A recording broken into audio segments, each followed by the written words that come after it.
আপনারা কেউ কোনোদিন মসজিদ ঝাড়ু দিয়েছেন নাকি? কে কে দিয়েছেন দেখি? সবাই সবাই মসজিদের খাদেম? মাশাআল্লাহ, আমিও দিছি মসজিদ ঝাড়ু, অনেক দিছি। মাশাআল্লাহ, আল্লাহ তুমি কবুল করো। যাদের হৃদয়ে বড় জ্বালা, ফ্যামিলিতে সুখ নাই, শান্তি নাই, তারা হৃদয়ে প্রশান্তি আনতে চাইলে এতিমখানায় যাবেন, এতিমের মাথায় হাত বুলিয়ে দিবেন, এতিমের মুখে খাবার তুলে দিবেন। আপনার হৃদয়টারে নরম করে দিবে কে? আল্লাহর ঘর মসজিদে যাবেন, নিজ হাতে মসজিদটারে একটু পরিষ্কার করে দিবেন, আপনার জীবনটারে উজালা করে দিবে কে? তাহলে এগুলো করার মাধ্যমে আমরা মসজিদের আবাদ করতে চাই। আমরা মসজিদের আবাদকারী হতে চাই কি চাই না? আল্লাহর ঘর মসজিদ আবাদ করার মতো শ্রেষ্ঠ কাজ পৃথিবীতে হতে পারে না। এই মসজিদের কিছু আদব আছে, আল্লাহ রাসূল সাল্লাল্লাহু আলাইহি ওয়াসাল্লাম বলেছেন এই আদবগুলো মেনটেন করে যেন আল্লাহর ঘর মসজিদের সাথে আমরা ব্যবহার করি। মসজিদের 1 নম্বর আদব হচ্ছে মসজিদে ওযুর সাথে প্রবেশ করা। কিসের সাথে? ওযু করে পরিচ্ছন্ন হয়ে মসজিদে প্রবেশ করা। এজন্য অপবিত্র অবস্থায়, গোসল ফরজ, এরকম অবস্থায় মসজিদে ঢোকা যাবে? কথা বলেন, ঢোকা যায়? যেই নারীদের মাসিক চলতেছে, মেনস্ট্রুয়েশনাল পিরিয়ড চলতেছে, ওই নারীদের পক্ষে মসজিদে ঢোকা জায়েজ আছে?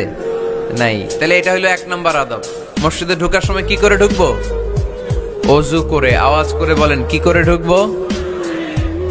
ওযু করে। 2 নম্বর আদব হচ্ছে মসজিদে যাওয়ার সময় সবচেয়ে ভালো জামাটা পরে যাব, সবচেয়ে ভালো পাঞ্জাবিটা পরে যাব। জান তো আপনারা? না সবচেয়ে সিরাটা পরে যান? হ্যাঁ, অনেকের নামাজের জন্য একটা পুরান জামা আছে, সিরা পারা, এদিকে হাত উঠাইলে দিকতে দেখা যায়, আছে না নাই? সবচেয়ে সিরা পারাটা রাখে নামাজের জন্য, কপাল পোড়া। আর সুন্নাতে খাতনার অনুষ্ঠানে গেলে মাশাআল্লাহ লেহেঙ্গা গায়ে দিয়ে যায়, আছে না নাই? না, আপনি ইবাদতের জন্য সবচেয়ে সুন্দর জামাটা রাখবেন। এজন্য রাব্বুল আলামিন বলেন, ইয়া বানি আদম খুযু জিনাতাকুম ইনদা কুল্লি মাসজিদ।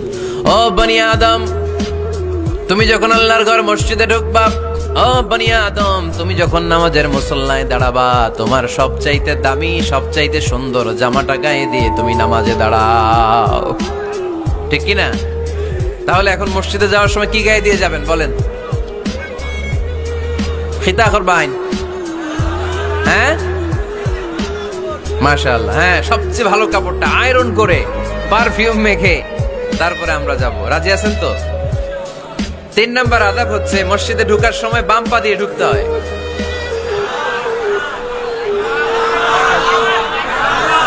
কোন পা? আরো জোরে। এদেরকে গুতা মারা লাগে, নাইলে আওয়াজ বাড়ে না। এরকম ভলিউম টাইট করতে হয়, ভলিউম হাই করলে আর পরে বাড়ে, এমনি বলতে চায় না। আর ঘটনা কি? হ্যাঁ, খায় নাই।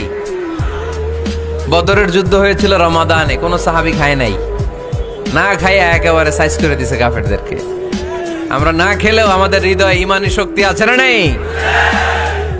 এই তো বোঝা যাচ্ছে ইমানি শক্তি আছে। এতক্ষণ আছিল কই? তো মসজিদে ঢোকার সময় কোন পা দিয়ে? এগুলো মনে থাকে আমাদের? ভুলা যাই আমরা, খেয়াল থাকে না তো এগুলা।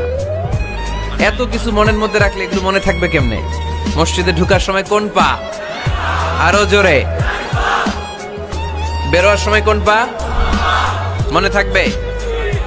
মসজিদে যখন ঢুকবেন ডান পা দিয়ে ঢুকবেন, আর দোয়া পড়বেন, আউযু বিল্লাহিল আযীম ওয়া বিওয়াজহিল কারীম ওয়া সুলতানিহিল কদীম মিনাশ শাইতানির রাজীম। বিষ্ণু সাল্লাল্লাহু আলাইহি ওয়াসাল্লাম বললেন, যে ব্যক্তি মসজিদে ঢোকার সময় এই দোয়াটা পড়বে, শয়তান আফসোস শুরু করে, সে বলে, হায় হায়, আজকের দিনের জন্য, সারা দিনের জন্য তো তুই আমার ওয়াসওয়াসা থেকে বেঁচে গেলি, আজকের সারা দিনের জন্য তোরে আমি হারালাম, আজকের সারাটা দিন আল্লাহর পক্ষ থেকে প্রোটেকশন নিয়ে তুই বেঁচে গেলি, আজকের জন্য যা, কালকে তোরে আমি ধরবো। এজন্য এই দোয়াটা পড়ার দরকার আছে না? আউযু বিল্লাহিল আযীম ওয়া বিওয়াজহিল কারীম ওয়া সুলতানিহিল কদীম মিনাশ শাইতানির রাজীম। 4টা বাক্যের দোয়া। মুখস্থ করতে কষ্ট হলে যে ইউটিউবে চলে যাবে আজকেই, ওখান থেকে শুনে আপনারা মুখস্থ করে নেবেন, এই দোয়াটা পড়বেন। তাহলে ওই দিনের জন্য শয়তানের ওয়াসওয়াসা, টেম্পটেশন, প্রভোকেশন থেকে আপনি আল্লাহ তাআলার প্রোটেকশনে চলে গেলেন। সুবহানাল্লাহ পড়েন।